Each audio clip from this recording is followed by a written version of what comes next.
How's it going, guys? My name is MegaMilez and welcome back to another episode of Kind Words. If this is your first time watching a video of this series, this game is about real people who write about their issues, and it gets sent to other people who have this game, if you call it a game, and we get to respond to them. So I felt like sending some nice kind words today, and yeah, hopefully you guys sit back, relax, and enjoy.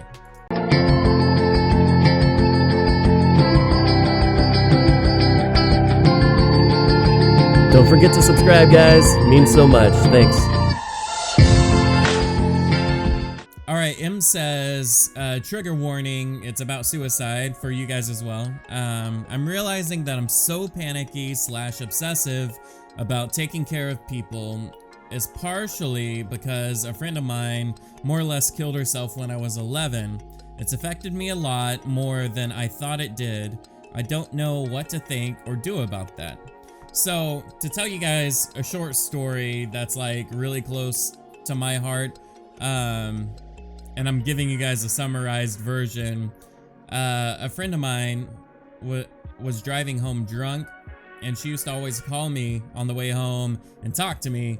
And I used to talk to her until she made it home safe. Obviously, it's not a good idea to drink and drive, but there was one night when she called, and I was expecting another phone call, and I took it, told her I'd call her right back, and literally like a minute or 2 minutes. And when I called back, she didn't answer.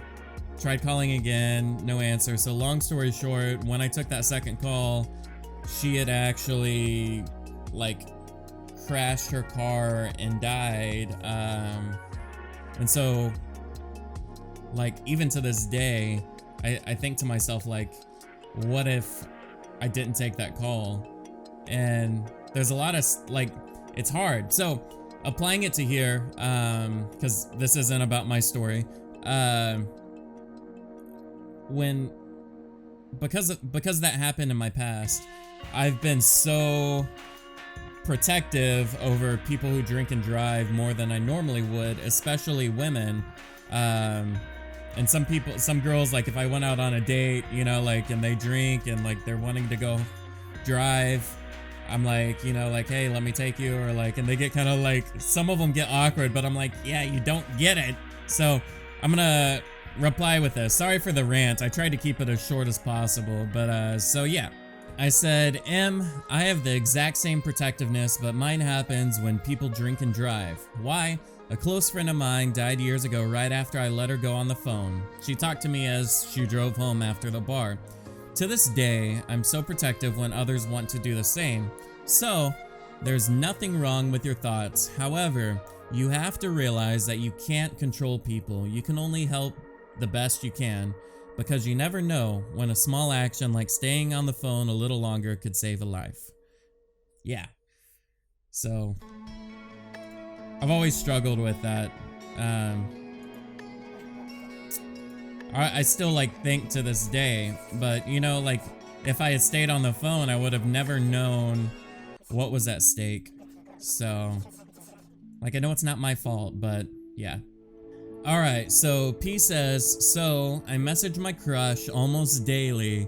For the past month or so, I've been reading into things a little too far, and it's starting to seem like he's sending mixed signals. I also found out I'm always the first person he comes to with issues, music, and news. Sad face. Alright, P. Let's see what I got to say. Alright, I said, P, if you want to test things, don't send daily messages. Not to play games, but to simply see if the relationship goes both ways. See how long it takes him to reach out to you to see how you are, or if he only reaches out to you to vent about issues, which might imply that he views you as a friend. That doesn't mean he can't develop feelings though, as after all, many times someone likes the other first. I know you have feelings for him, but it is much better to have feelings for someone who feels the same way back. So, I feel like that's pretty good advice. I always try to give like real advice. I don't want to be like, oh, that sucks, it'll be better tomorrow.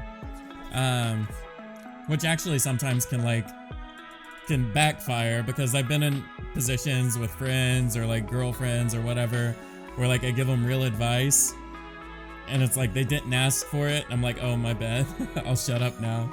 All right, so Y says, what do you do when someone is obviously so bad for you, but that person also feels so damn good? I don't know what you're talking about, Y.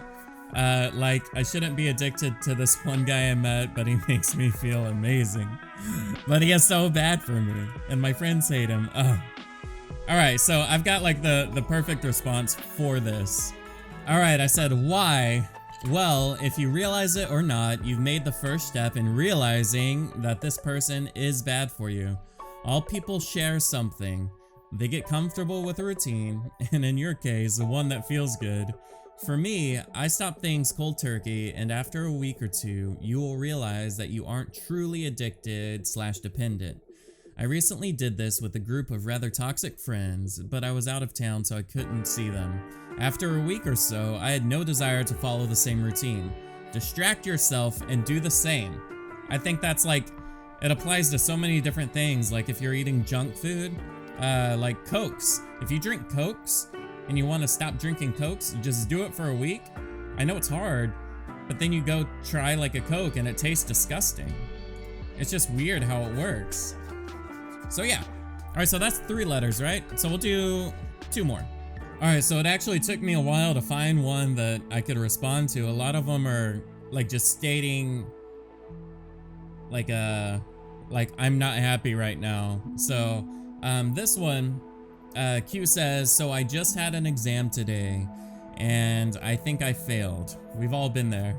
It was a very important exam, my university exam, and if I don't pass, I don't know what I'll do with my future, and I have no idea how my parents will think of me. Alright, so Q, I'm the master at this. Alright, so my response is gonna be a little embarrassing, so don't judge me. So I said, Q, most importantly, your parents might be upset, but will always love you. Second, I've been there. I usually reach out directly to the professor to express my concern, maybe mention a few parts of the exam that threw you off, and you'd be surprised that when you show you truly care, how much they are helpful. After all, the majority of them took the job to help the younger generation succeed in life.